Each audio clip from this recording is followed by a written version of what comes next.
রাজধানীর পল্লবীতে ৭ বছরের শিশু রামিসা আক্তারকে ঘিরে ঘটে যাওয়া হৃদয় বিদারক ঘটনার প্রতিক্রিয়ায় সাধারণ মানুষের পাশাপাশি শোবিজ অঙ্গনের তারকারাও সোচ্চার হয়েছেন। ঢালিউড মেগাস্টার শাকিব খান নিজের ফেসবুক স্ট্যাটাসে লিখেছেন, কোনো সন্তানের পিতাকে যেন বলতে না হয় এদেশে বিচার নেই। তিনি বলেন, এমন অপরাধ শুধু একটি পরিবারের নয়, পুরো সমাজের মানবিকতার ব্যর্থতা। দ্রুত ও দৃষ্টান্তমূলক শাস্তির দাবি জানিয়ে তিনি বলেন, বিলম্বিত বিচার ভুক্তভোগী পরিবারের কষ্ট আরও দীর্ঘায়িত করে।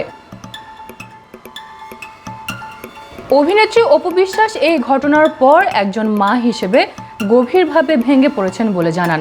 তিনি বলেন, এমন নির্মমতা কোনোভাবেই মেনে নেওয়া যায় না। তার ভাষায়, একজন মা হিসেবে বুক ফেটে যাচ্ছে। তিনি চান আর কোনো মায়ের কোল যেন এভাবে খালি না হয়। অন্যদিকে অভিনেত্রী শবনম বুবলী সামাজিক যোগাযোগ মাধ্যমে জানান, এসব ঘটনা দেখে তিনি মানসিকভাবে বিপর্যস্ত হয়ে পড়েছেন। তার ভাষায়, প্রতিনিয়ত এসব দেখে ট্রমাটাইজড লাগে। সোশ্যাল মিডিয়া আর দেখতে ইচ্ছে করে না।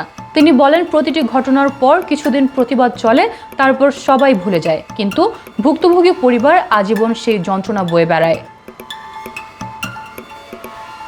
আইনশৃঙ্খলা বাহিনী ইতোমধ্যে প্রধান অভিযুক্তকে গ্রেফতার করেছে এবং সে স্বীকারোক্তিমূলক জবানবন্দিও দিয়েছে। স্বরাষ্ট্র মন্ত্রণালয় জানিয়েছে, মামলার চার্জশিট দ্রুত দাখিল করে সর্বোচ্চ শাস্তি নিশ্চিত করার উদ্যোগ নেওয়া হচ্ছে।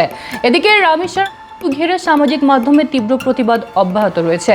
সাধারণ মানুষ থেকে শুরু করে তারকারা সবাই দোষীদের দৃষ্টান্তমূলক শাস্তির দাবি জানাচ্ছেন।